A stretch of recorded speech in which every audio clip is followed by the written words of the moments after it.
The City Double Cash Card presents tips for cheering on your kids. Number 9, be supportive. Hey, son, stay focused on everything I'm shouting. You heard your father. Encouraging words filled with pressure. Go get him. We love you, buddy. There it is. Wouldn't it be great if everyone said what they meant? The City Double Cash Card does. It lets you earn double cash back with 1% when you buy and 1% as you pay. The City Double Cash Card. Double means double. This is the best of the Dan Le Batard Show with the Stugotz podcast. Texter writes in, ESPNU is showing darts instead of your show. ROTFLMAO. That means that guy is laughing so much he fell on the ground and his butt fell off. You guys stink. Cancellation is right around the corner. Tubby. It's a good idea ESPN has today. ESPNU is the Ocho from Dodgeball. A lot of obscure sports on ESPNU, so we are on ESPN News. Thank you for all of you who have stayed with us, but you don't have to. Go over there. It's fun. ESPNU is where it's at today.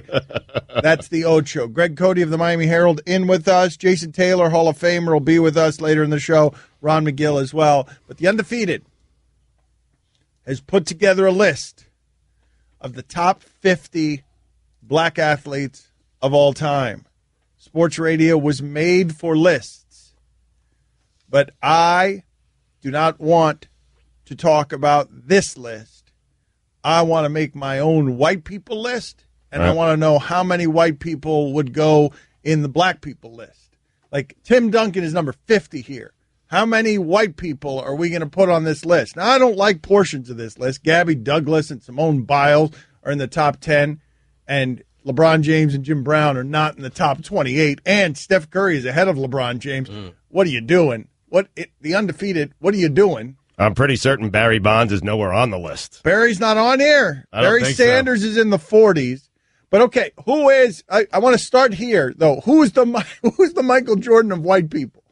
This is what I want to start with. Is it Larry Bird? I think it's Tom Brady, isn't it? Brady. That'll That's be a Brady. good one. Brady. The white goat. Brady is a good one. But how are they deciding this? What goes into deciding this? Because I'm confused by the Steph Curry thing for a bevy of reasons. There are 3 categories. Good question, Mike. Dominance, inspiration, and impact on society.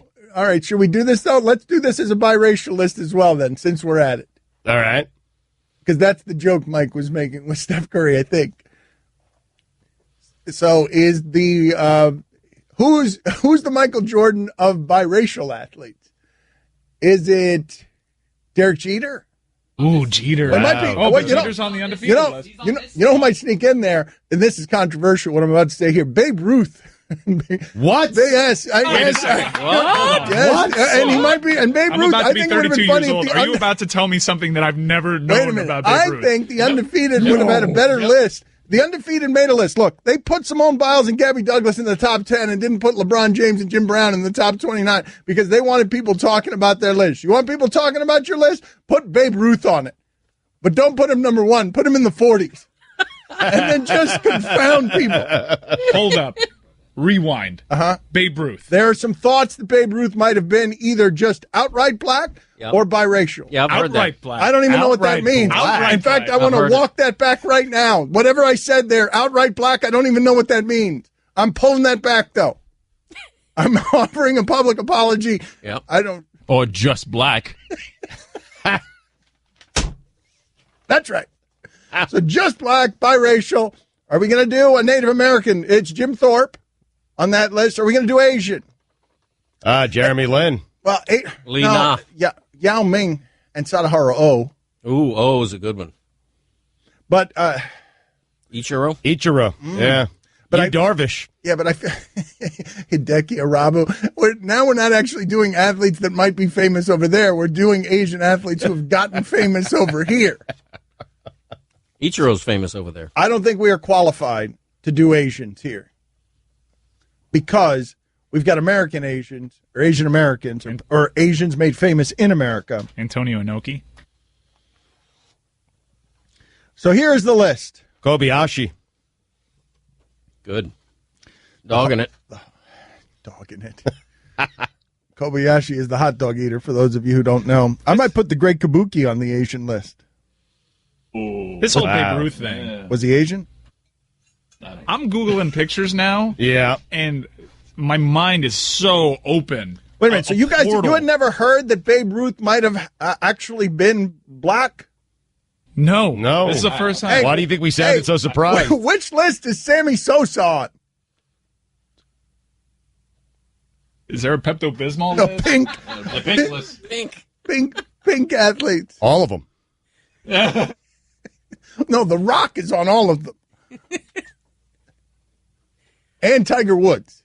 Yeah, Cablinasian. This Babe Ruth thing is amazing. It really is. Wait a minute, Mike. What are you learning over there that you did not know Because before? I'm merely Google imaging him, and now it appears different to me than it did before. All right, put it on the poll. Was Babe Ruth black?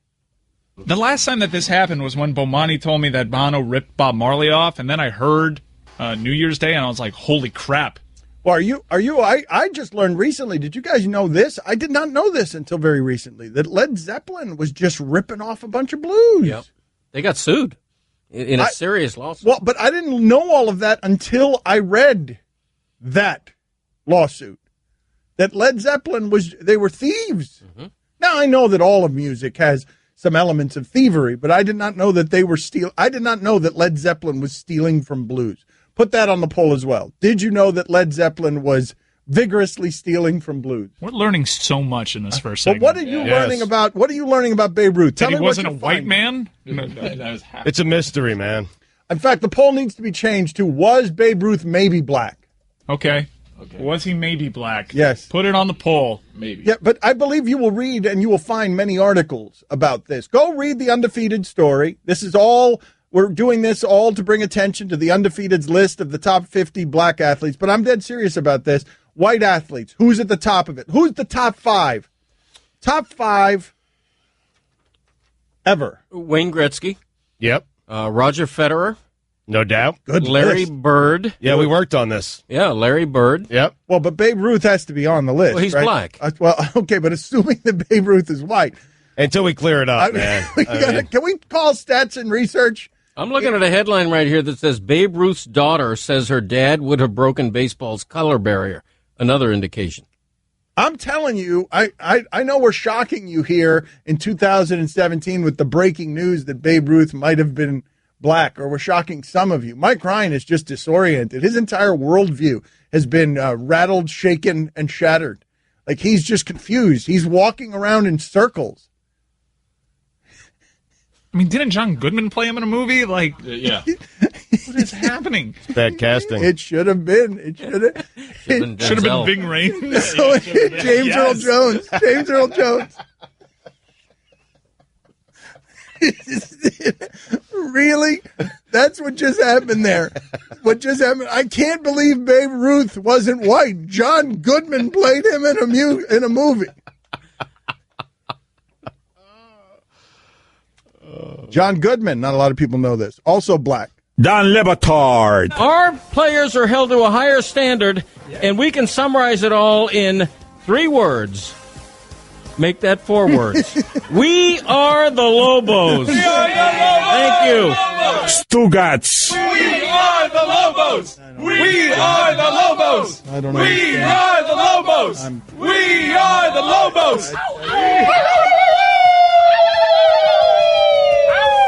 This is the Dan Le Batard Show with the Stugotz on ESPN Radio. Sports radio loves lists. We love making fun of sports radio, so the Undefeated has a list of the top 50 black athletes of all time, and we want to make our own lists of top 50 white athletes. Caitlyn Jenner has her own list. That she's the only one on that list, right, I think? No. Dr. Renee Richards. No, very good. Nice. Okay, so let's figure out how to make these lists. But before we go down this path, this dangerous path that might end all our careers, let's talk about what happened here before the show started nationally, which is Greg Cote of the Miami Herald is very cheap. He's in with us every Tuesday, and he stopped by the gas station and learned that cigarettes are $7. He learned this because he wanted to make the joke of, in honor of Jay Cutler being the Miami Dolphins quarterback, all of us here in the studio today would have cigarettes in our mouth as we did the show on ESPN News, and we wouldn't even mention it. We would just have cigarettes in our mouth to celebrate Jay Cutler as a visual joke to the ESPN News audience. However, right before the show started, and I had a cigarette hanging, stuck to my bottom lip. It wasn't how anyone would smoke it, or you've ever seen anyone who is a smoker. It was hanging from my bottom lip, just stuck there. As this was happening, I was told by a vaguely panicked Mike Ryan that a more panicked Lorenzo was going crazy in Washington because you're not allowed to have cigarettes on television. Now, I did not know this, first of all. Second of all, what I wanted to ask you guys is, aren't the rules different for cable television? Because I saw Zach Galifianakis smoking a joint on Bill Maher's show. And, you know, when Jesus and Mero came through here, they had a blunt on the desk. They had a grinder. Yeah, they told us to remove that, though.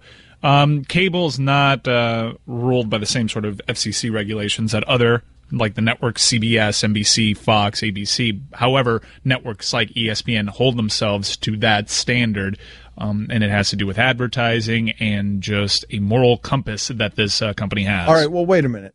A moral compass this company has while airing professional football. Okay. Not the same. It's not the same. It is. Well, no, what's going on with concussions is kind of the same as the tobacco industry. Yes, it is kind of the same. Yes, it is actually kind of the same. Sure. Okay. You guys are going to tell me it's not the same? What's going on with concussions in football, it parallels what's going on, what happened in the tobacco industry with now they're denying the science. Every report that comes out, they're denying every report. They're just, I mean, Roger Goodell is big tobacco. Like that's... I know with 100% certainty that smoking cigarettes is bad for me and could cause me to die, could cause cancer. I am not 100% certain. Yes, you are. I'm not 100% certain. Roger Goodell told me that I can live longer if I play football. That's right. Well, that was actually funny because one of the reasons that was funny is that Roger Goodell isn't factoring any of the math on the idea that the average person's death is at a certain age, because a whole lot of young people also die in a way that they're not allowed to participate in football. You know, young people die. The median mortality rate among all people is going to be made lower by young people dying. Anyway, getting off point here. Would you prefer your kid smoke a pack of cigarettes a day or play football every day? That's a great question right there. Yeah, I'm in on that hypothetical. That's a great question. No.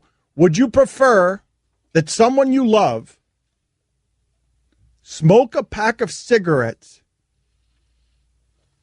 every Sunday? Or waiting it. But every Sunday, Is this the way that we wait it or precisely? plays professional football every Sunday? Cutler does both.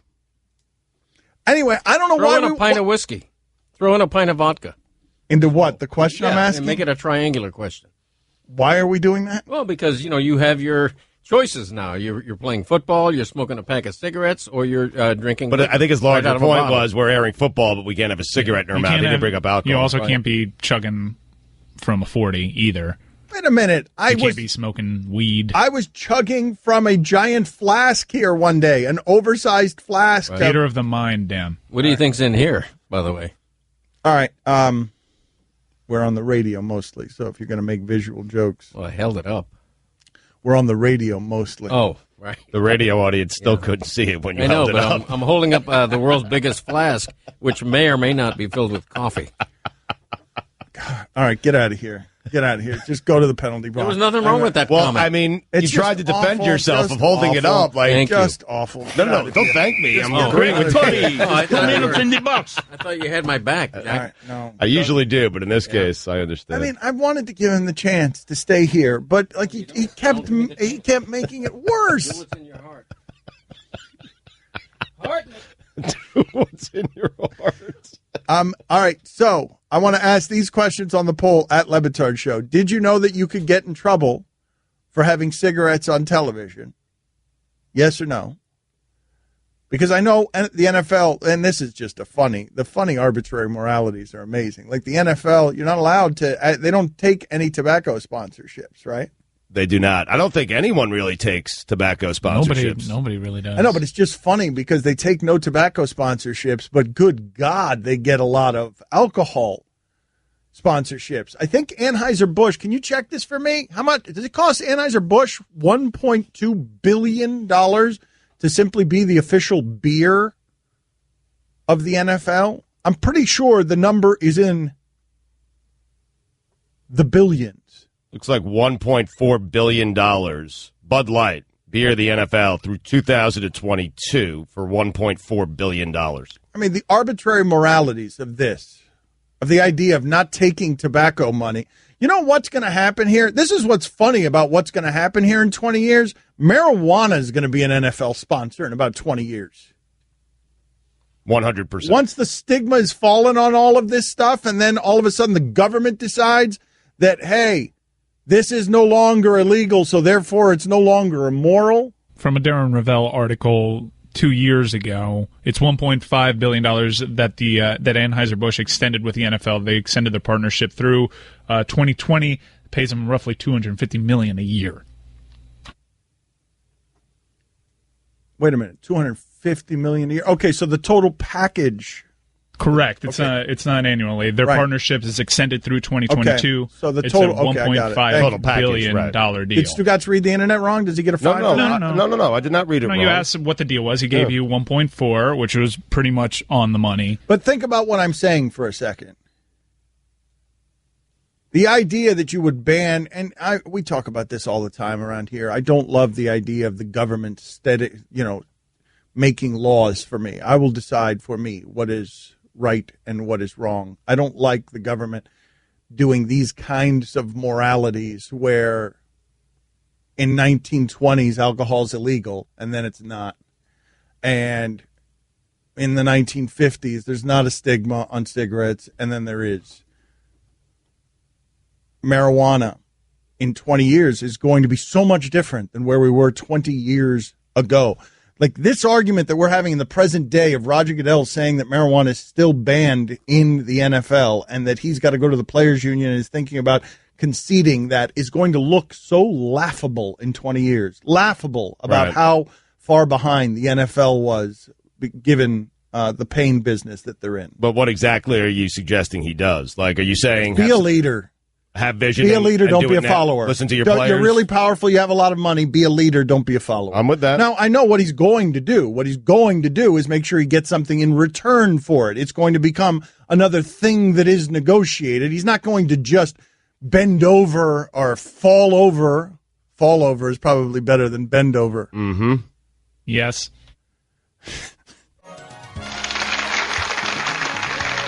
Hey, buddy, the wait is over. It's the 2017 Sui Awards, starting August 21st. The Sui Awards. Don Batard. On the reg. Popping it out. On the reg. Why were you doing that? That's how we talked, Dan. Who's the we that we talk this way? Young people like Sue and me. Yep. Slang. LOL. Tell him, Greg. Stugotz. Look at Greg Cote trying to get into the hipster conversation LOL. with an LOL. Right. ICYMI. I just said LOL.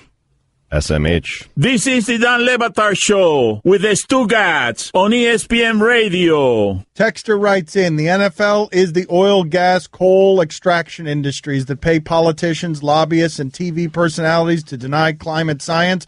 Doctors on CTE, like climate scientists, are basically in unanimity about what they are studying. There is no doubt climate change is occurring, and it's exacerbated by human activity, like playing football leads to brain damage. But the money in both industries has created a disinformation campaign allowed to keep them alive. It's sad, and it soured me to what used to be my favorite sport. I don't know how we got from Greg Cote in a gas station buying cigarettes for $7 to here exactly, where we're talking again about the dangers of football. Well, I asked that question. Would you rather your kids smoke cigarettes every day or play football every day? Well, just the idea, though, that people think that they're different. I'm not real sure. Like, we now know that much like the cigarette industry, we thought it might be harmful, but then science got involved and told us, oh, yeah, it's harmful. And then all the rules changed about cigarettes, and instead of it being glamorized, it became a stigma, such a stigma that it can't even advertise on television. Mm-hmm. Right. And football is in a parallel state right now where scientists are telling you, yeah, it's causing brain damage. And we try not to do things that cause that kind of brain damage. And we're headed down the similar path of now Roger Goodell's out in front of us all the time telling us, yeah, ignore that science, or that science isn't. We don't know exactly what that science means. They're just kicking the can down the road. Eventually, what the science is going to mean is, the sport is killing its people. Do you want a legal disclaimer like cigarettes have on the box now? Well, we're going to get there. I don't know what it's going to look like exactly, but we're going to get to Surgeon General's warning at some point in our lifetime. But it's also a freedom of choice issue. I thought of this the other day when you were railing about how dangerous motorcycles are. Sure they are. Doesn't mean that they shouldn't be sold and ridden by those who want to do it. I know that drinking too much beer is bad for me. Cigarette smokers know it's bad for them, but they enjoy it enough where they're willing to take that risk. Football players are like the last people to say how dangerous the sport is. They make a great lucrative living, more than they could make doing other things probably, and so that's enough to take that risk. I mean, you can't legislate everything. You can present the dangers of it and allow people to make their decisions. So paying is the difference, paying millions of dollars. I'm not saying you're wrong. But it's a huge factor, sure. Well, yes, obviously it is. They know they're doing something dangerous. If you told a non-smoker, I'll pay you $1 million a year to smoke a pack a day, I'm guessing a lot of people would become smokers. Well, but when you put it that way, though, if you have to agree with the analogy, because if you agree with the analogy, what we are doing on Sundays is absolutely paying those people to harm themselves for our entertainment. That's what Sundays are. Yes. And more more, as more Pulitzer Prize winning work is being done around CTE, and as Will Smith is making bad movies, concussion movies.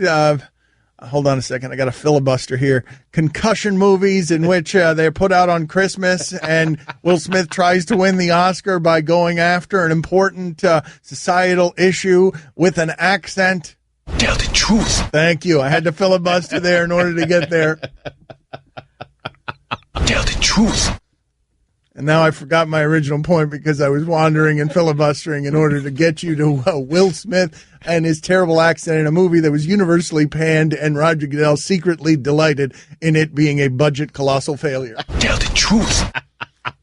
In fact, Roger Goodell is enjoying Will Smith's descent into horrible movie after horrible movie. Tell the truth. He did get a Golden Globe nomination out of it. Roger Goodell is... How? Roger Goodell is... Tell the truth. Hoping that Will Smith's movie career metaphorically begins to look like that Happiness movie that he did. He wants Will Smith... Pursuit of Happiness. Pursuit of Happiness.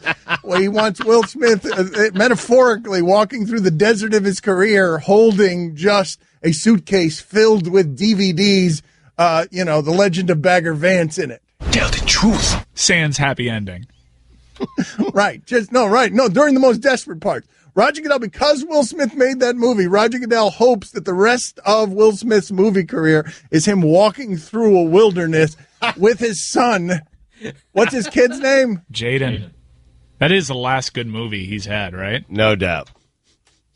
I don't want to do this again. I like doing this show. I love it. Come on. It's August. Let's do the What the Hell Happened to Will Smith's Career show, please. Well, I've got the exact tipping point. This conversation, we have a handful of movie conversations around here that we delight in having. One of them is Scarface and how it used only white people to represent brown people in a movie about Cubans. It's just amazing. Go look at the IMDb for Scarface and look at how many Epsteins are there playing brown people. There's that conversation that we love having. There's this conversation that we love having. Robert Loggia. Yeah, I know, Robert Loggia. There's this conversation we love having about Will Smith's career and how what is he doing with Netflix now? He's playing something in Netflix with it's a cop drama where his partner is an orc. Oh, that's right. Okay, so that's Will Smith's career, and Roger Goodell is happy about that. But the third conversation that we always love having around here is when Al Pacino went from master thespian to just a guy who screams all the time. And I think the exact tipping point on that, I just saw it the other day, And I didn't realize who was on the other end of this scene. The exact tipping point on when Al Pacino went from thespian to simply guy who screams every line was in the middle of Heat when he's shouting because she's got a great ass at Hank Azaria.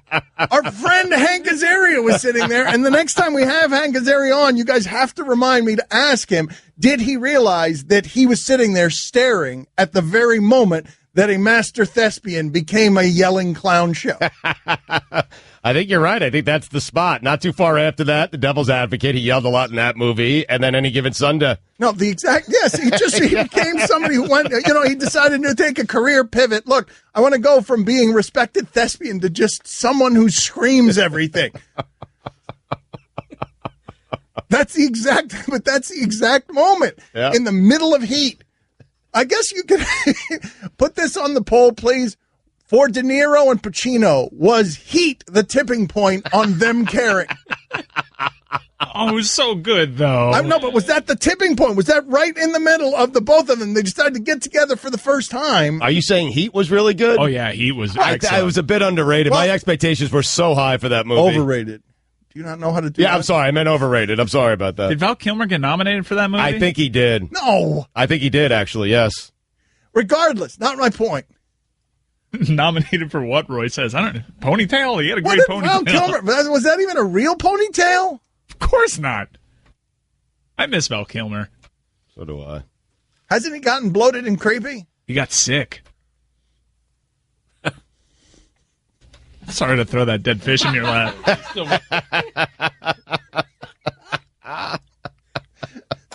Sick. I had coffee with my colleague half an hour ago. Sick is so much kinder than bloated and creepy, which I thought he became without the sickness. I think he became bloated and creepy before the sickness, too. All right, I want to apologize publicly to Val Kilmer, not where I thought this show would end up today. I also want to apologize to Roger Goodell for bending him over last segment instead of telling him to fall back.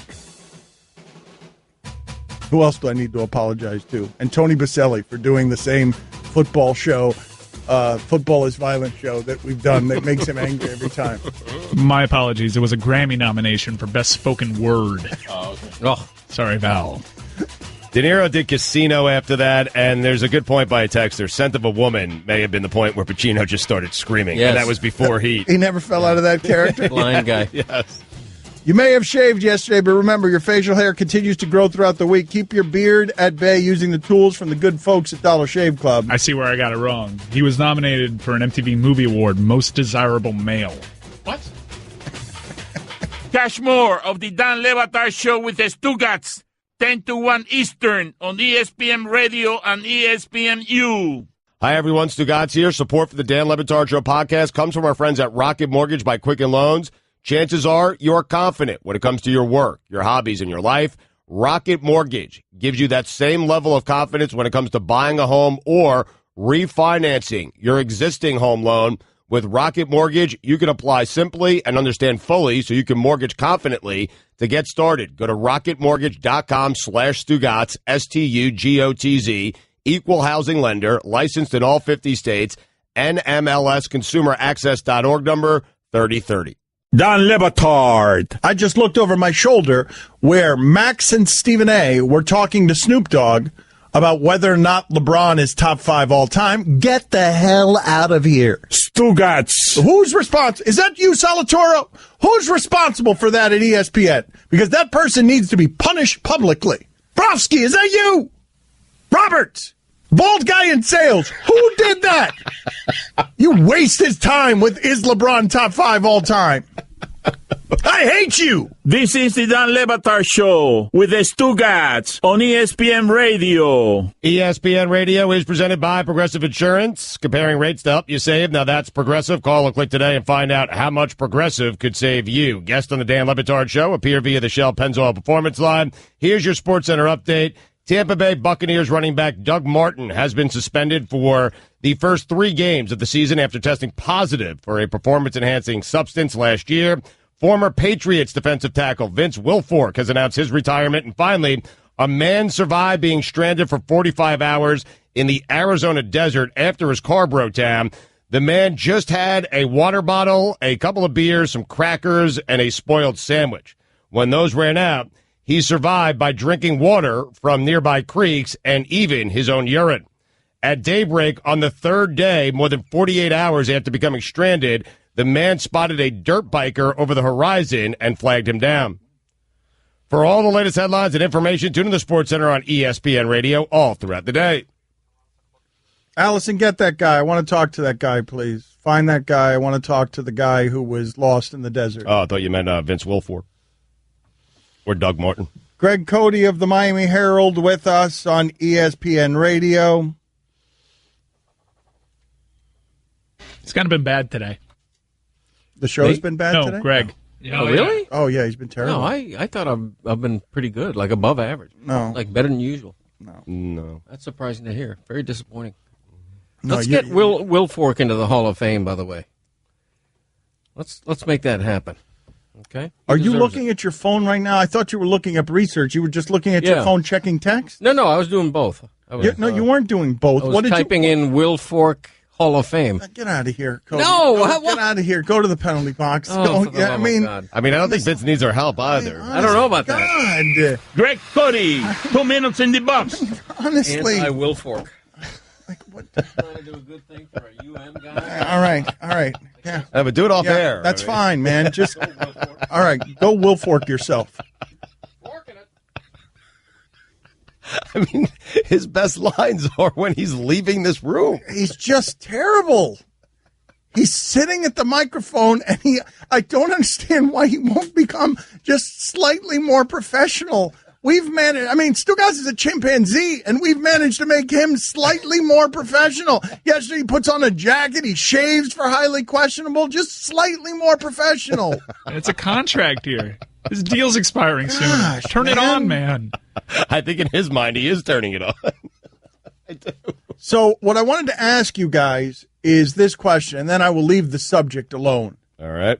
But when it comes to marijuana use in the NFL, don't you think that most reasonable, discerning people, maybe I'm wrong about this, maybe there are some people out there who have the stigma with marijuana that I'm simply wrong about what I'm about to say, but I believe that most discerning people would say to you that it is the height of moral inconsistency to ban marijuana in the NFL and to be okay with opiates.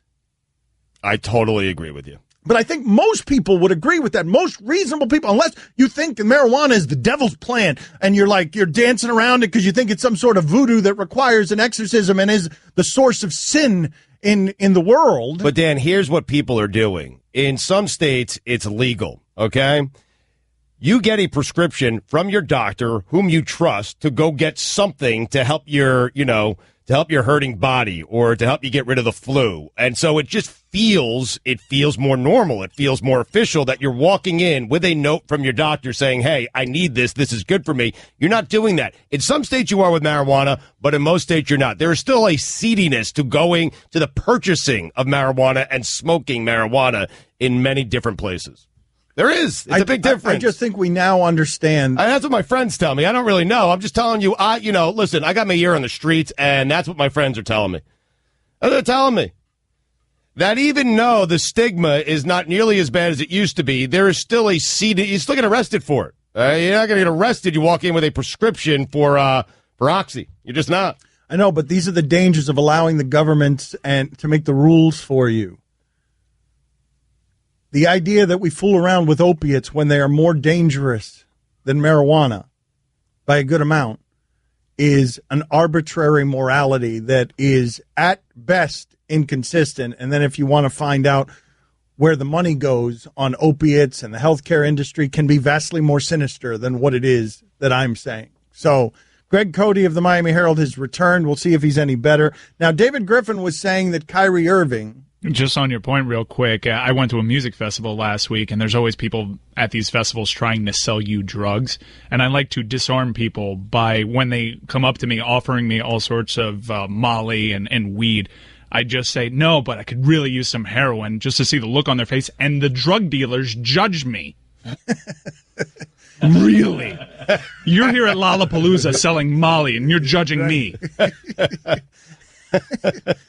He didn't have, unfortunately. Nobody ever has? What are you going to do the one time when they have it?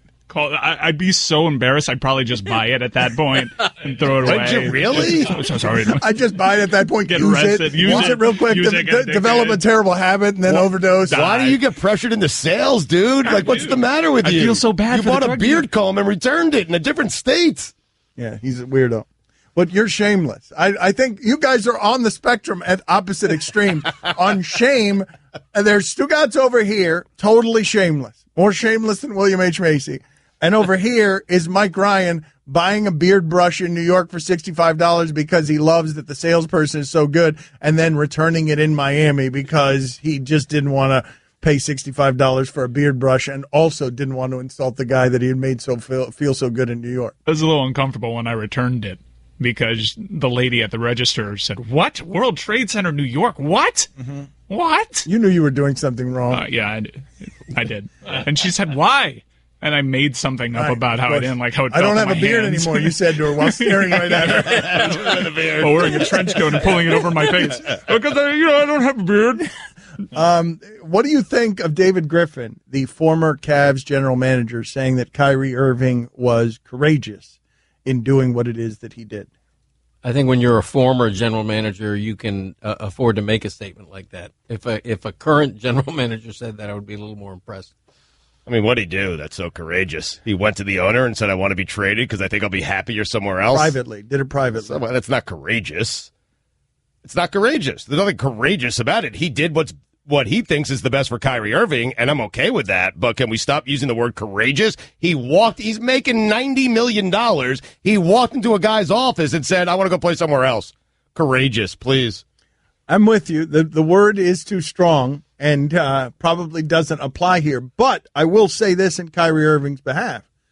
We have acknowledged by consensus that whether you're doing it Carmelo Anthony's way or LeBron James's way or Kevin Durant's way, we have acknowledged there is no right way to do it. You're going to get people mad at you.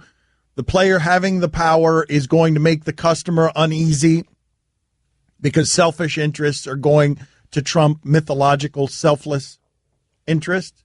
But this is the best anybody's done it. We'll make it messy for anybody. He did it better than Paul George. It's been done by everybody, and it can't be done correctly. Cannot be. But this is the best of all the bad options because gave him plenty of notice, did it privately, not his fault it leaked, gave him a chance to trade him.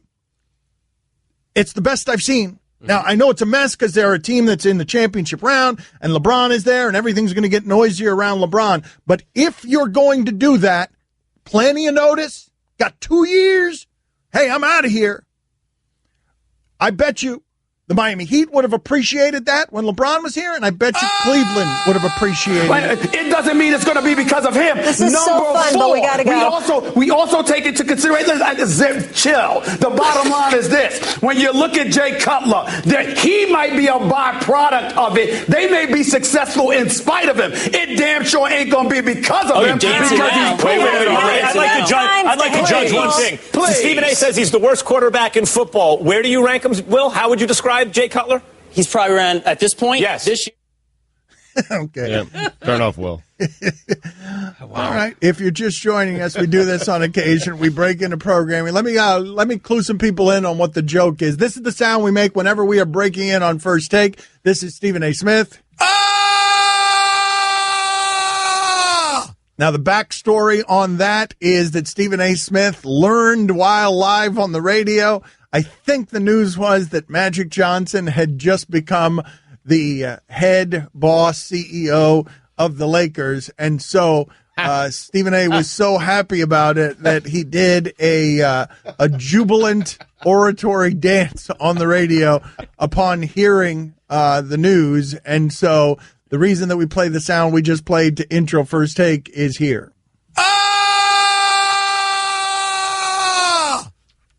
It is official, ladies and gentlemen. It is official.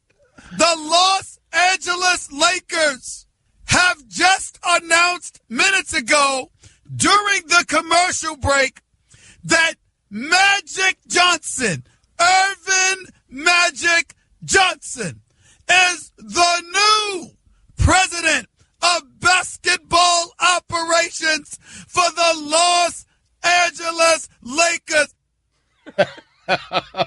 I have never been that excited during sex.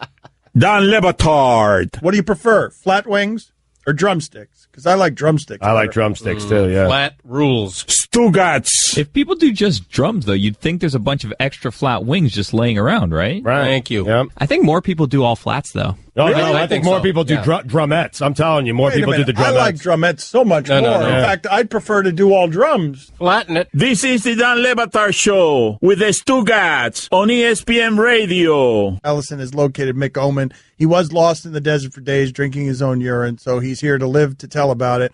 Thank you, Mick, for making time for us. What happened? How long were you lost in the desert? How did you get lost in the desert? Well, good morning, guys. And yes, I'm legendary for drinking my own urine. I was lost last Thursday, on the 27th. From at 3:00 is when my transmission blew a hole in it, and I didn't get home until 4:30 Saturday night. And so it was a long little journey in the woods, into the wilderness. All right, what was the most uncomfortable part about it? Drinking your own urine or something else? Well, it was very difficult. The situation I was in, I was way down between two mountains, and way down in the gully, and I had to try to get a phone signal, so I had to go back up, and I was probably had to climb about an 800-foot peak, and there's in Arizona, there's not a friendly bush out here. Everything's got thorns in it, and it's very loose rock everywhere, and so it was a very difficult climb to get up there.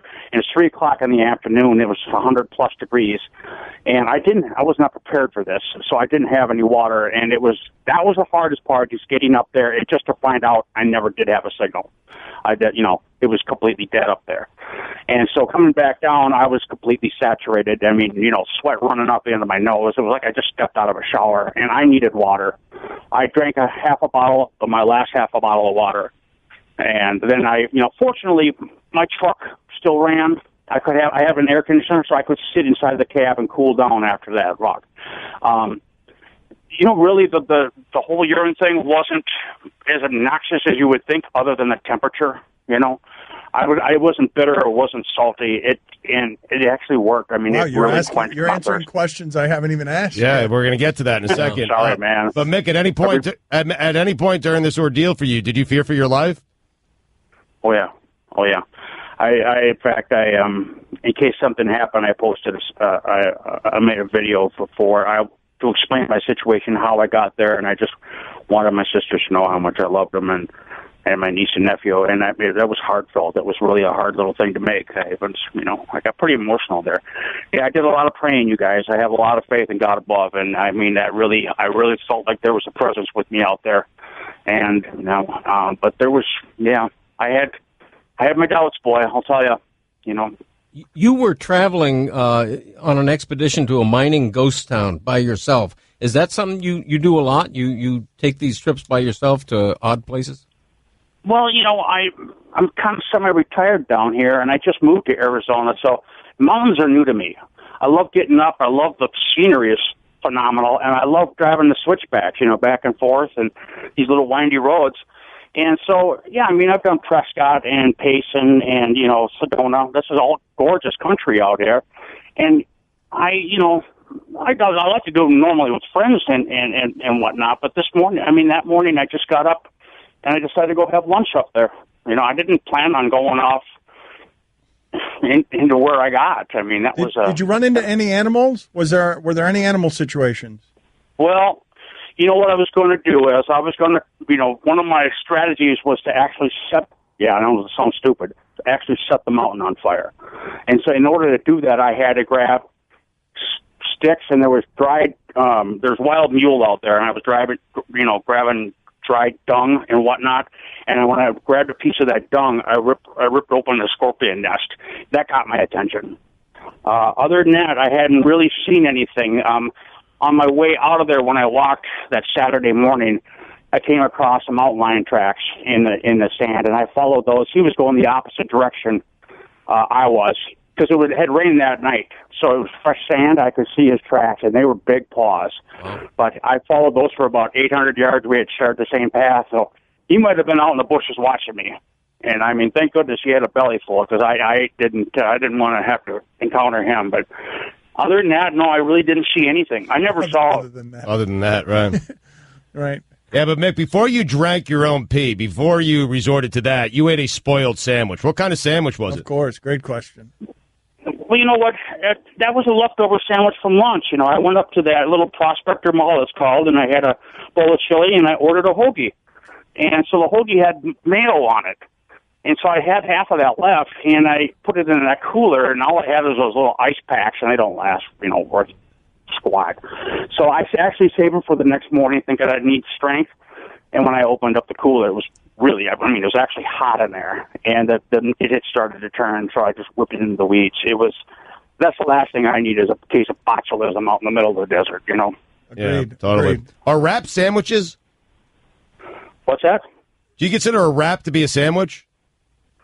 It was a hoagie sandwich that she had wrapped up for me. It was left over. No, that's not what he's asking. Have you ever had a wrap, like a wrap sandwich? A wrap, just a wrap. Oh, yeah, like a chicken wrap or whatever. Yeah. Do you consider that to be a sandwich?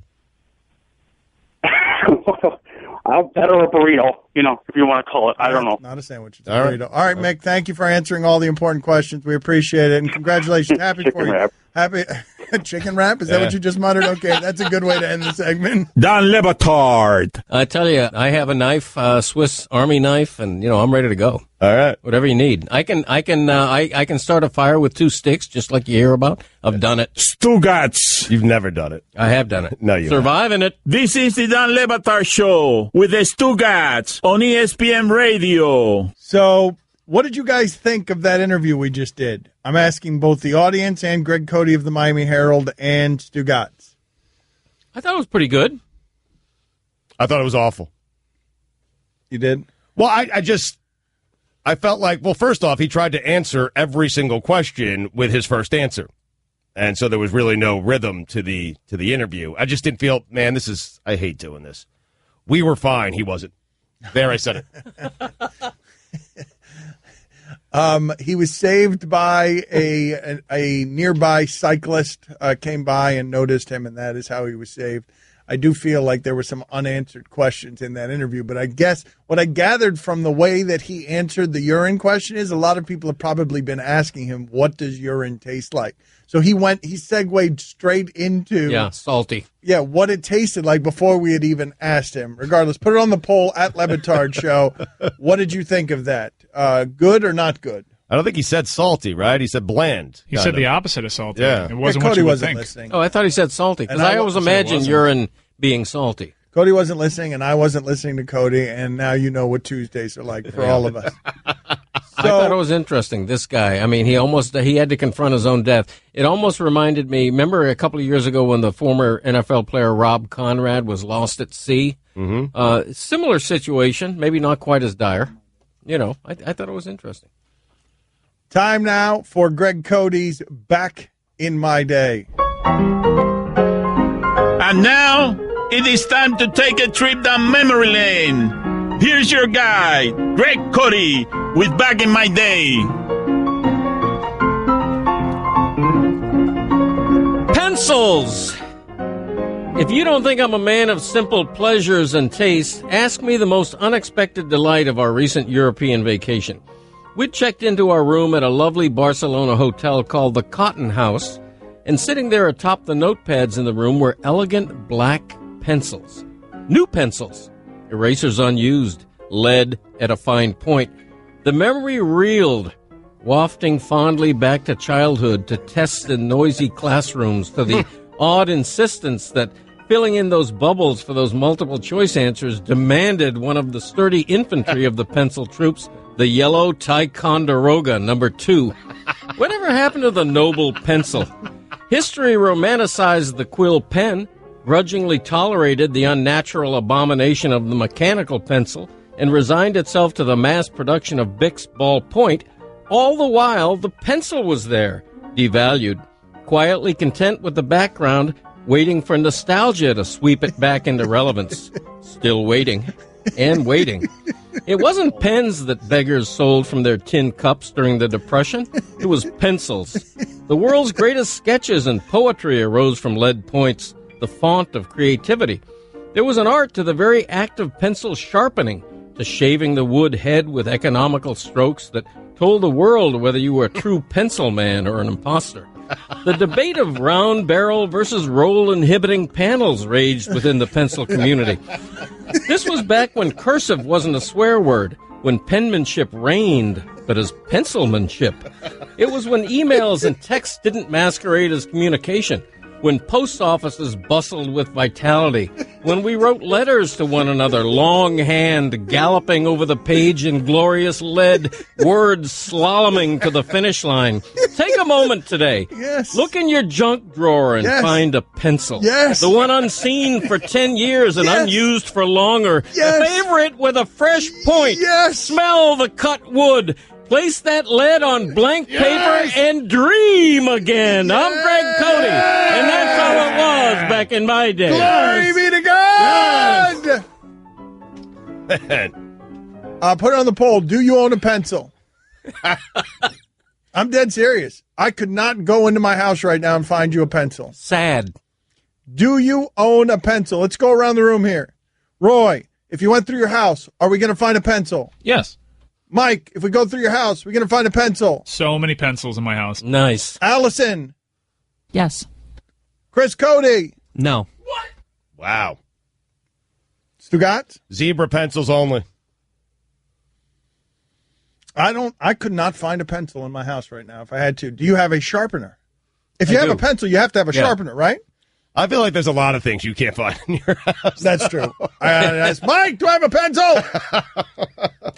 Do you have a sharpener, too? I do. I have an electric sharpener and a little hand crank sharpener. Oh, nice. The hand crank ones were great. Oh, I love those. Yeah. Throw it in your binder, that little plastic bag in your binder. Yes. Yeah, I saved the shavings. Yes. I like the stationary one that's it's not exactly mechanical. Yeah, it's a hand crank. Yes. Oh, you have to go. Those used to be connected to the walls in the classroom. Absolutely. Yeah. The smell, taking me back. Nostalgia. I'd always volunteer to empty the shavings. Isn't it great? Yeah. I wonder how much technology is going to change very rapidly and how many things like that are going to be a part of the past. Used to be that you had to go get your film developed on cameras. Right. You had to go wait weeks to get your pictures back. And now you realize the iPhone, do you know how old the iPhone is?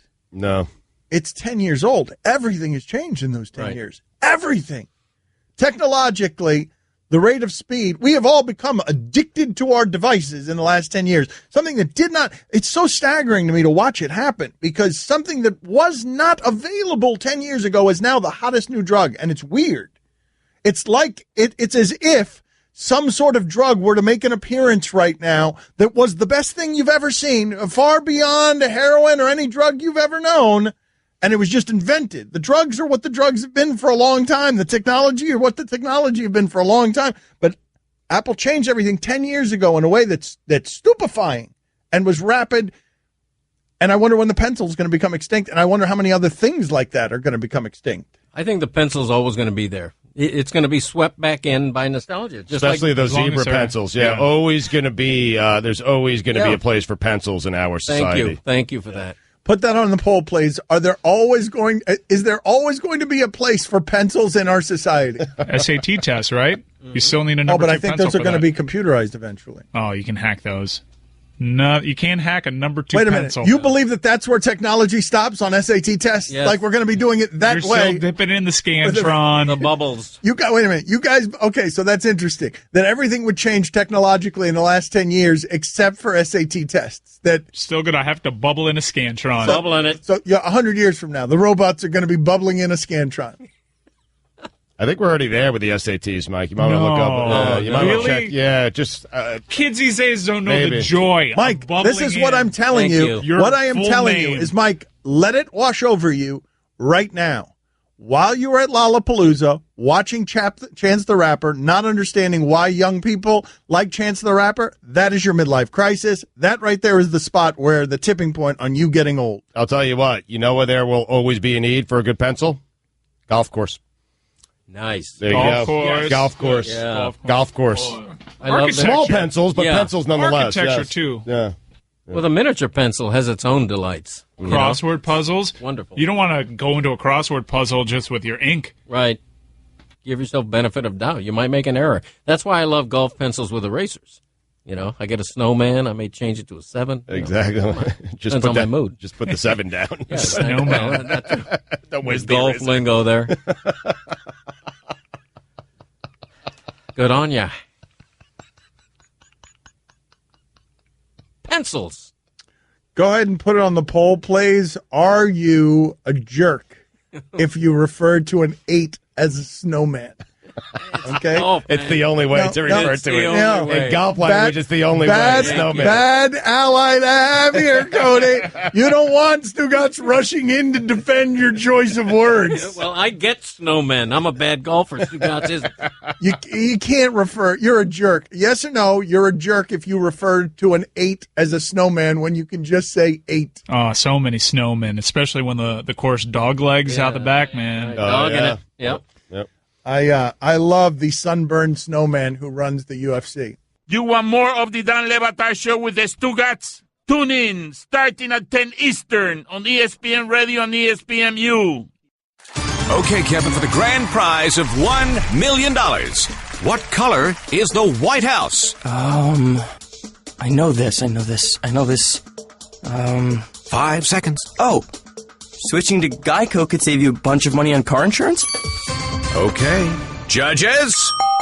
That's true, Kevin. They'll allow it. Congratulations. You're a winner. Woo! Geico, because saving 15% or more on car insurance is always a great answer. Dan Le Batard. Mike, how'd you feel that went? Was that okay for you? No, what do you think about it? Huh? What do you think? Since you think you're being smart a little bit about it, what do you think I went? No, not being smart. I would not do that to Mike Tyson. I'm not being smart. No, sir. I say it in the most respectful way possible. Well, you're the interviewer, so you tell me how it went, buddy. Stugotz. I'm sorry if I've upset you, Mike. Thank you for being on with us. No, you didn't upset me, because if you upset me, you would have known about it. This is the Dan Le Batard Show with the Stugotz on ESPN Radio. And finally, being single can kill you faster than if you were obese and should be considered a public health risk. Experts have warned. Those with bad social connections have a 50% increased risk of early death compared to those with good social connections. A review of studies on loneliness suggests researchers in the U.S. looked at 218 studies into the health effects of loneliness and social isolation. They discovered that social isolation raised a person's risk of death by half compared to obesity, which raised the risk of death by just 30%. If you are single and obese, well, you're bleeped. For all the latest headlines and information, tune in the Sports Center on ESPN Radio all throughout the day. Put it on the poll. I don't think of single as synonymous with lonely, but go ahead and put it on the poll. Is single synonymous with lonely? Yes or no? Because I don't do that one in my head, because I am single, but I don't think anybody who looked at my life would describe it as lonely. Single is synonymous with joy. I mean, it's synonymous for me with freedom, but I'm just curious. I don't mean to be defensive about this. Ron, Ron has been happily married for many years, is very much in love. Is single synonymous with loneliness to you, Ron? Absolutely not. Absolutely not. There's a big difference between being single and being lonely. Now, some people who are single are lonely, but I myself love my alone time. So I'm married and lonely. Brian, you're on with Ron McGill of Zoo Miami. Go ahead. Yeah. Hey, Ron, I love you. I want to ask you a question. I saw someplace that 90% of koala bears have a sexually transmitted disease. I was wanting to know if there's any other animal that's just dripping with an STD besides the koala. Well, it's interesting. The koala, first of all, it's a koala, not a koala bear. We got to try to get that bear thing out of there. Everybody calls them koala bears. But yes, the STD they have is chlamydia, and it does wipe out entire populations of koalas. It's one of the biggest threats they face in the wild because it is sexually transmitted and so contagious. Having said that, there are certain primates that carry a strain of herpes that actually they can carry it as just carriers, But if transmitted to human beings, it is a strain of herpes that can be fatal to humans. On the flip side, the common herpes simplex virus that humans carry, that produces cold sores on your lips, for instance, can be fatal to animals like gorillas or some other primates. So there are certain strains of the herpes virus that can be carried as just a carrier in an animal, in a primate, without it showing any symptoms that can be fatal to a human, and vice versa. If a human is shedding the herpes simplex virus that we carry without any adverse effects except for these sores that heal up, it can be fatal to a primate. Tyler, you're on with Ron McGill of Zoo Miami. Go ahead, Tyler. Hey, Ron, we have a cat that is the vet considered a stone maker, and at a 1.5 old kitten, he had to have a sex change operation to survive. Is that common, and have you ever heard of that? I've heard of it. It certainly is not common. And I tip my hat to people like yourself who are willing to go through that expense to provide a good life for the animal. I wish there were more pet owners like you. It's certainly not common, but I have heard of it. Ron, obviously down here in South Florida, big snake stories out in like Pembroke Pines and that area where dangerous snakes are popping up in people's lawns all over the place. What's happening? What should people know? And what can people do? Well, here in South Florida, we live alongside a lot of wild areas with a lot of development going out towards the west coast. They want their land back. Let's be honest about this. The snakes want their land back, and they should have it back, and they're going to kill until they get it back. Stop it. Stop it, Dan. We can coexist with these animals. You built your cul-de-sac where it was the snakes' home, and now the snakes are mad, and they're going to end you. Oh, my God. What's happening now is that with the rains, a lot of these animals, especially snakes, that like to get, under the primary surface of dirt, are kind of getting flooded out of their homes. So they're looking for higher land. They're coming up to areas where, of course, when you build a home, what do? You buy a lot of fill because you don't want your home to be flooded, so it's up on higher land. So these snakes are going up to higher land. They're having these conflicts. People are seeing them. Here's the bottom line, folks. There's no such thing as a snake that's going to attack you, okay? No such thing, Dan, no matter what you want to say or believe. The bottom line is snakes are more afraid of you than you are of them. If you give them the option to escape, they always will escape. What if I sit on a toilet and it's in the toilet? What? Well, hopefully before you sit on the toilet, you look in the toilet. It wants its land back, and I don't blame it. And if it wants to get its land back to my toilet, that's smart because I'm vulnerable. Dan, you are pretty vulnerable there. Anyway, the bottom line is this, guys. Let them have a way to get away, and they will get away. 99.9% of snake bites are animals that have been stepped on or people engaging with the snake one way or another. Leave the snake alone. With that in mind, the overwhelming majority of snakes in South Florida are not venomous, okay? They are not dangerous to people. Give them an escape pattern, they'll take it. We're having some concerns now with water moccasins, cottonmouths, the same type of snake basically, because of all this water happening now with the rains. The best thing I can tell you again, folks, is just leave them alone. Do not try to kill it. Do not try to engage with it. Do not try to shoo it away with a broom or anything. That is going to get you hurt. Give it an option to go away, and it will. I promise. Ron, I read that adult cats meow only at humans, not at other cats. Is that true, and what would explain that? And are there other examples of animal communication peculiarities like that? Greg, that's interesting because I've never heard that before. I'm not saying it's not true. I guess most of the time we hear cats meow. We hear them meow when we're around, so we assume they're meowing to us. But the bottom line is I've also seen some video of cats when they breed and when they're courting to each other, and they certainly make some sounds to each other at that time. It's kind of like a that type of, and it's to each other. It's not to a human being. So I would suspect that cats vocalize to each other. The meowing is something that may be associated with getting food. People hear a cat meow and they say, "Oh, it must be hungry. I'm going to give it food." And the cat says, "Hey, when I meowed, I got food." So all of a sudden, there's an association there. It's like creating a bridge. You're training the cat, or should I say that the cat is training you to do something when it meows, and then people come to the conclusion, "Oh, they only meow at people." Danny, you're on with Ron McGill of Zoo Miami. Go ahead, Danny. Hey, Ron. So I recall hearing you and Dan discuss who would win, a hippo or a rhino. Now, you kind of blasted Dan because he chose the hippo, and you chose the rhino. Well, I recently seen a video where a rhino got destroyed by a hippo. That's right. I want to know your thoughts on that. That's right. What are your thoughts on that? Because I put a couple hippos in the box, and your hippo's not going anywhere. I'm crowding the box. I'm crowding the box. I'm Alabama on Leonard Fournette. I'm crowding the box. Your hippo's not going anywhere. Your rhino's not going anywhere. Weird when we arrived here. You're very contentious with Ron Well, McGill. because let me tell you something, Batard. Let me tell you something. First of all, that is the exception as opposed to the rule. Okay, that is the exception as opposed to the rule. Okay, Spud Webb could dunk the ball, but I'll take LeBron James anytime. Okay, good boy, Ron. Very good, Ron. No, I don't believe that works at all. I'm putting a couple of hippos in the box. Of course it works. Of course it works. Okay, on a rare occasion, Spud will get by LeBron. On a rare occasion, he'll get by him. Okay. But 9 times out of 10, what's going to happen, Dan? Come on, Mr. Sportsman. What's going to happen? My team's going to win because I've got the hippos as my defense. But LeBron won't get past J.J. Barea. That's right. Ever. And then I'm going to get another hippo. I'm going to go to Oklahoma City and get a hippo from there, and I'm going to put him at defensive tackle. And now what are you going to do? Anyway, let's watch the video. Who would win a fight, a hippo or Spud Webb? Let's watch the video. All right, get out of here, Cody. Geez. Get out of here for ruining the segment. You had a good half-hour stretch. Get out of here. Penalty box for Greg Cody. Greg Cody, 2 minutes in the box. Go ahead. The video. Okay. Oh, it's a rhino in the middle of the street. It's an Indian rhino. It's running down a paved road.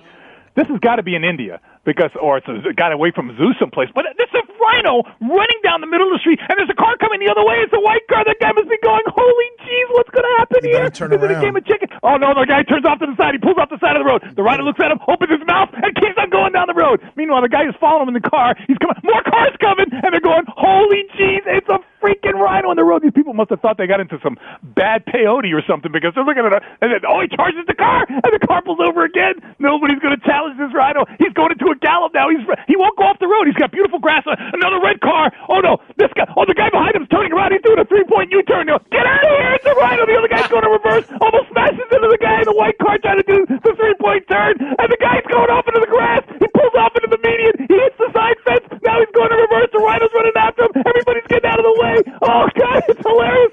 I wish I hear the people in the cars. They must be screaming. Oh, the rhino goes off the side of the road. He's going off to the grass. He's laughing all the way to his home because all these people just soiled their cars. Wow. Yes, excellent work by so good. by Ron McGill on the play-by-play of a video he is watching. Make me a bicycle, clown. Why has Cody been so bad today? I don't know. Everyone could use a good suit. No one, however, wants to go to a department store to find one. If department stores exist anymore, do they? He must be recovering from his cat attack and car accident. He had a very rough one. That's the excuse. The best place to find a suit is the Black Tux. Tell them, Stugotz. Do they have department stores? I think they do. I think they Macy's still have department stores, but wait, just give Bezos a minute. Exactly. Give him a minute. We won't have him very long. He's going to buy them all. Don Batard. Have you guys heard this story? Baz Rutten fighting a dog? Well, I've never heard of Baz Rutten, so. Baz Rutten's been on the show, Stugotz. The idea that you've never heard of him, he's been on the show several times. Stugotz. Is that B-O-Z? It's B-A-S. Yes. B-A-S. All right. I was, because there's Boz Skaggs. Boy, you guys are dragging this thing right into the quicksand. Well, why are you pronouncing it Boz, though? Right. Probably like Baz or something. Exactly. Bass. B-A-S, right? Baz Rutten. Boz would connote a Z, right? Right. Yeah, it's like a Scandinavian name. Yeah, like Boz, like Bosworth. Boss Yeah. Rutten. B-O-Z. Yeah. Yeah. Continue. Something about a dog? What's the dog's name? Speedy. Speedy Rutten. This is the Don Batard Show with the Stugotz on ESPN Radio. Jason Taylor, Hall of Famer, in about 15 minutes. If you missed any of the show, you can listen to all 3 hours of the Dan Le Batard Show on demand in the ESPN app, plus our Miami-only hour that airs before the show, and now you can subscribe to our Best of Podcasts. It's all available in the Listen tab of the ESPN app. So Josh Rosen of UCLA, he's one of the best young quarterbacks I've ever seen. He was featured in a long conversation with Bleacher Report covering many different things. And one of the quotes that people are running with, and I'm always hesitant to cover college athletes the way that we cover pro athletes, but anyway, this is one of the stars of football. The West Coast is very excited about this guy playing quarterback for UCLA. And he says, quote, "Look, football and school don't go together. They just don't. Trying to do both is like trying to do 2 full-time jobs. There are guys who have no business being in school, but they're here because this is the path to the NFL. There's no other way." Then there's the other side that says raise the SAT eligibility requirements. Okay, raise the SAT requirement at Alabama and see what kind of team they have. You lose athletes, and then the product on the field suffers. Cody, your thoughts on what Josh Rosen, the UCLA quarterback, said? It's hard to disagree with him, but at the same time, I think college athletics is not for the 1% who have a chance to play in the NFL. It's for the 99% who aren't going to play beyond college, but who, because of college football, are almost forced to get an education or almost forced to get a degree that they'll actually need in life, whereas the 1% won't. Greg, when you go to one of those big schools, I'm guessing all those guys think eventually they're going to the NFL. When they're in high school, I'm guessing all of those guys think they're going to make it to the NFL. Right, and? Well, because Greg is saying it's for the 99% who don't make it to the NFL, at least they get a college education. Right. No, I think first off, what Rosen is saying is totally fine, and I agree with it. And Lou Holtz said he wouldn't take the Notre Dame job until they loosened up the academic restrictions at Notre Dame. But this was actually interesting. Lou Holtz, actually, while he was at Notre Dame, was really uncomfortable because the athletic department kept making the standards for academics harder, and he's like, hey, if you want me to compete, you have to lower this. You have to lower this because there are very few schools. I wanted to ask you more about the second part of the quote than the first. I'm more interested in the idea of, if you lower academic requirements, are you going to be Auburn? How many Stanfords can there be? Stanford's the only one that pulls that off consistently, where they're close to the top, not really, but they're hovering around the top, and they're the only ones with the academic requirements, where even David Shaw says, why the hell am I going to go have a camp over there near Auburn? None of those guys can get into my school. Right. We're not going to hold a camp in a state in which one person might be eligible to attend. Right, that's what David Shaw, the Stanford coach, actually said. Why am I going to have a football clinic there? That's so condescending. It's amazing. It's just an amazing it's condescending. It's also the truth. I have the entire quote right here. It's just a great It doesn't make sense for us to go hold a camp someplace where there might be one person in the entire state that's eligible to go get into Stanford. But Stanford's the only one who does it that way, right? They're the outlier. You have to. If you want to be at Auburn or Alabama, you better lower your academic standards. You have to. But at that point, though, it ceases to be what Cody's talking about, which is the utopian 99% of people who are getting an education, because the ones that matter are the 1%. The ones that actually matter and fund that entire sport are the 1% that are going to get to the pros and are your stars and are your Josh Rosen. The Julio Joneses is what you're saying. Okay, so why is Duke great in men's basketball but not in football? I was actually going to use them as an example. In football, they're starting to turn it around, too. They've made it to ACC championship football games. Yep. There's enough smart, great players to go around, right? They don't all go to Stanford. I mean, if you're a great coach at Duke or someplace like that and you recruit well, eventually you can raise your program. Oh, but I think that there aren't enough of those guys to go around. I think Stanford and Duke get to be Stanford and Duke because they're the places where if you're really good and you're really smart, that's where you're going. That's where you go, and it sort of ends up feeding itself, where Duke has now become a basketball power because that is where the intelligent, great basketball player, you're going to one place. You're going to Duke. The intelligent, great football player, like super intelligent, above average intelligence by human standards, not by football player or athlete standards, by smart people standards. Sure. I mean, maybe there'll be another with Northwestern who was very good last year. Maybe, because that's a very good school. Northwestern's a good school that's never been any good at any of the sports. Every time I hear Andrew Luck speak, I'm shocked he went to Stanford. Come on, man. His voice just does not give off Stanford. I mean, how many people or at Stanford? His neck beard. Yeah, exactly. Or the spittle when he gets excited. I was going to say, you think everyone at Stanford drools? Or it drools when he sleeps, or the drool when he sleeps, or the pituitary issue. Do you have any sound there from Andrew Luck that you could play? And so the question is, put it on the poll, Stanford or not Stanford? Find whatever sound of Andrew Luck that you want where he sounds a little pituitary. Change is part of the NFL, and now I have no sense of anything. Yeah. Went to Stanford. How did you find the perfect sound? Or is it because all of the sound that comes out of Andrew Luck's mouth is perfectly pituitary? Change is part of the NFL, and now I have no sense of anything. Yeah. Don Batard. Come in here and tickle. Hurry up and tickle him till the end of the segment. My Dr. McGillicuddy said this could be bad for my heart. Could be bad for my heart. Stugotz. Having a heart attack. Tickle him more. Tickle him more. Right to the end of the segment. Heart attack in it. This is the Don Batard Show with the Stugotz on ESPN Radio. Happy for him. It was pretty cool this weekend watching all of that, watching him get cracked open. He stole the show, man. It was the best speech of the night. He was great. You'd be saying that to LaDainian Tomlinson and Jerry Jones if they were here as well. Yeah, well, not Jerry. Definitely LaDainian, but no way would I say it to Jerry, man. Get out of here. Who's Jason? Whose was the best? I got no respect for LT, man. Right. Thank God Jason finally got to speak. I didn't think Kenny Easley was ever going to shut up, to be honest with you. And honestly, with Tomlinson, who signs with the Jets to ring chase at the end of their career? Okay, enough. What? Jason, whose was the best speech of the night?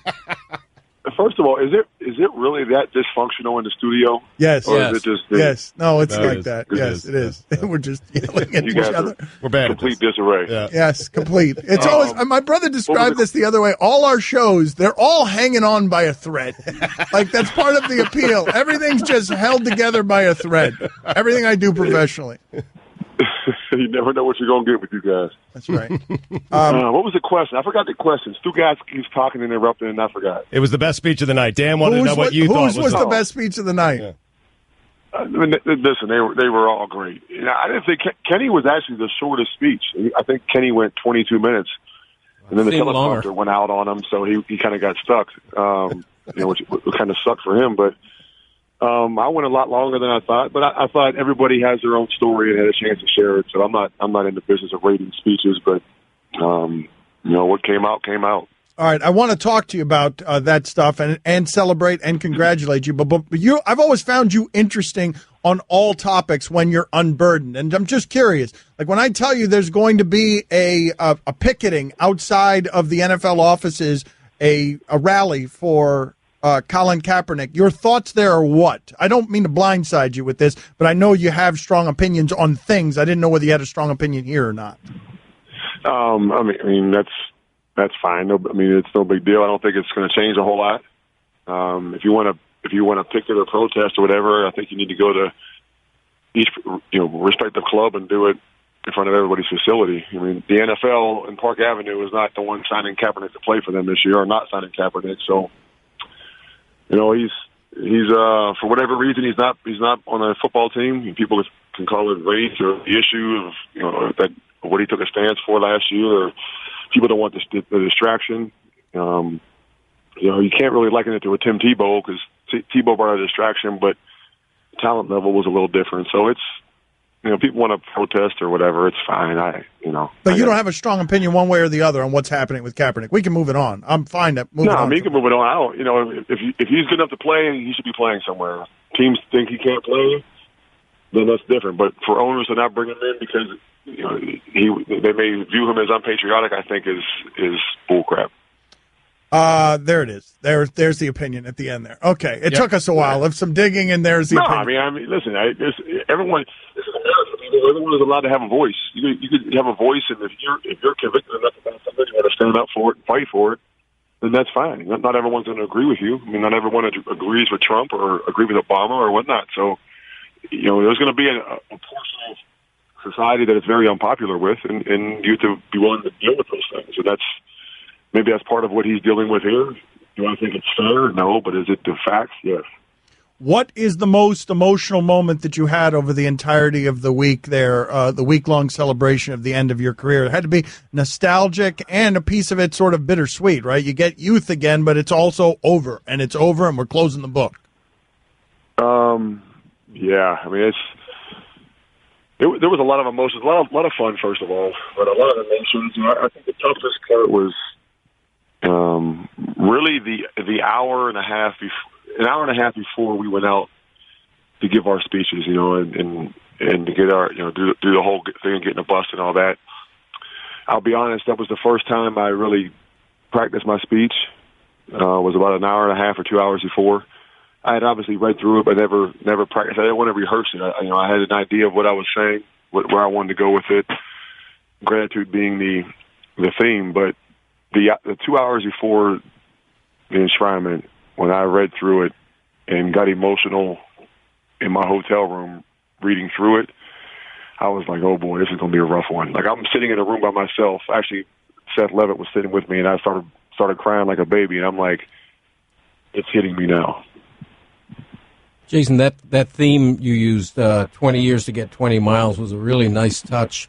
I wonder, during the speech, you seemed to get the most emotional to me and sort of struggled for composure when you were talking about your 3 kids. Why? It may be obvious, but why was that tough for you to speak about that? Well, they're my life. I mean, everything I do now with my life is dictated by the kids' schedule. Me being with them, I want to be with them 24/7. It's just, I'm obsessed and addicted and infatuated with my kids and being a father. Not necessarily living their life, but being in their life. They need to live their own lives, and my sons play football and need to kind of forge their own path and not worry about who dad was or what dad did for a living. But I want to be in their lives, and I didn't have that growing up. I never knew my father, never had those fatherly moments. The tough ones, the disciplinary ones, the ones where you confide in them, and get advice. The ones that you talk about girls with them, or you talk about cars, or whatever it is. All those experiences that I'm having now as a father are like, priceless to me. My kids, it's amazing. My kids can make me cry anytime. Just some of the little things they do. We're walking the other day in Canton. We were leaving an event or something, and we're walking kind of underground. They have kind of an underground walkway where you can get away from the crowds and be able to expressly get out to the parking lot.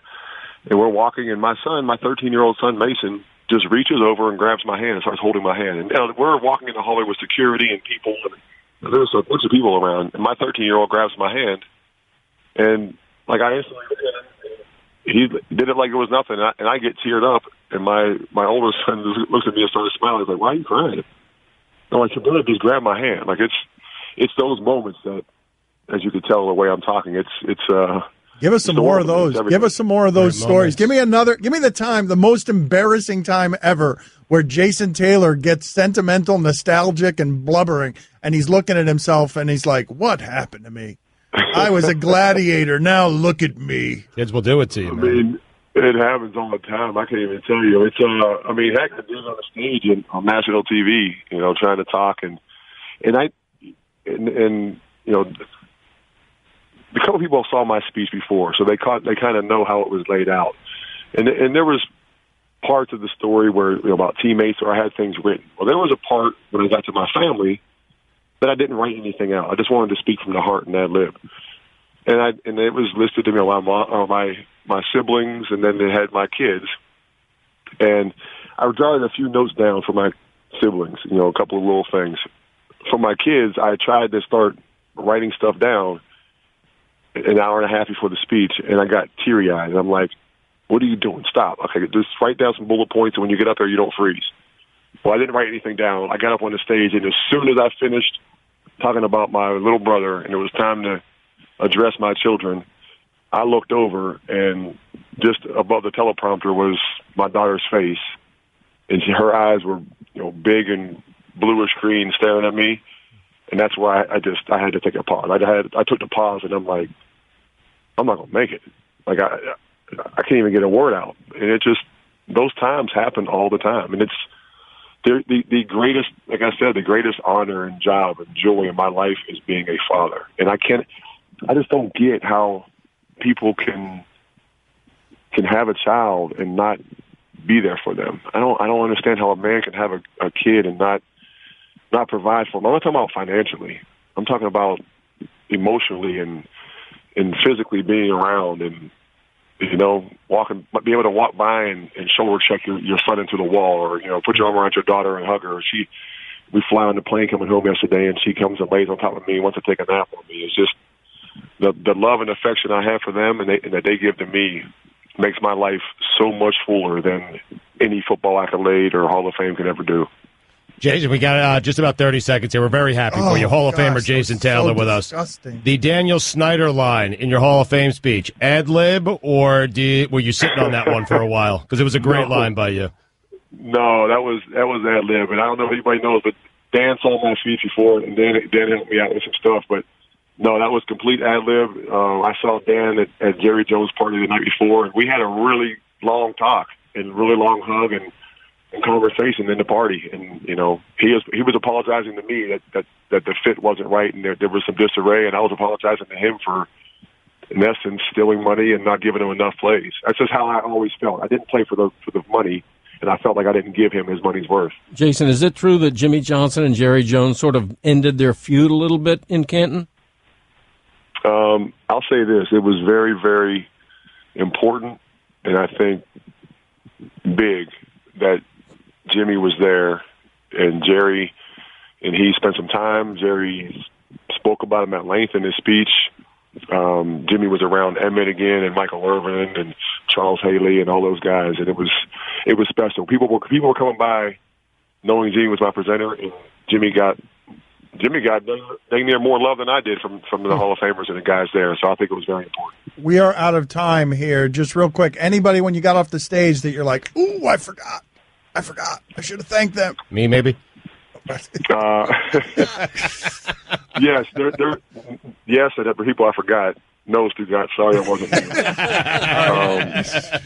But listen, I promise you, if they gave us 4 hours to speak, I would fit your name in there somewhere. Thank you. Jason, thank you for being on with us. Congratulations. Genuinely happy for you. No problem. Thanks, guys. All right, Jason. I appreciate it. You can listen to the Dan Le Batard Show with the Stugotz 10 to 1 Eastern on ESPN Radio, and you can watch on ESPN